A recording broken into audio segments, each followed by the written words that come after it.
የፖለቲካ ልዩነት ኢትዮጵያ ውስጥ አለ። እንዴት ወደ አንድ እናምጣው የሚለው ይሄ የፍቃድ የአዋጅ ጉዳይ አይደለም።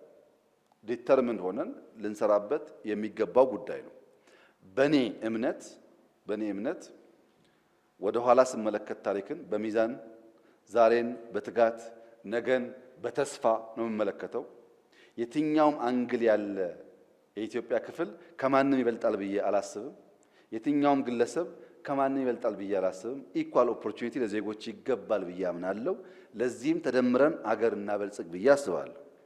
የለም መበልጸግ የለብንም መደመር የለብንም አሁን የሚያስፈልገው እኔ ነኝ የሚል ኃይል ሊቀረነኝ ይችላል። በኦሮሚያ አካባቢ ሸኔ የሚባል የፖለቲካል ኡርጋጥ የሚያስብበት እሳቤ፣ በአማራ አካባቢ ጽንፈኛ የሆነ ኡርጋጥ እሳቤና ፍላጎት ኢትዮጵያን አንድ ስቴፕ ወደፊት አይወስዳትም።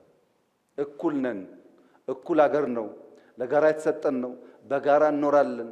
የነበረውን የሃይራርኪ እሳቤ እንቀብራለን ካል እንሻገራለን ካል አለበለዚያስ አይሆንም። አንተ ምን ታምናለህ ከሆነ መደመርን ነው ማምነው። ማመን ብቻ ደግሞ ሳይሆን ጽፌ አቅርቤያለሁ እሳቤዎቼ። መቼ ስራ ላይ ውላሉ? ምንም ጥርጥር የለኝም። እኔ in the next 10 years የተደመረ ትውልድ እንደሚፈጠር ምንም ጥርጣሬ የለኝም።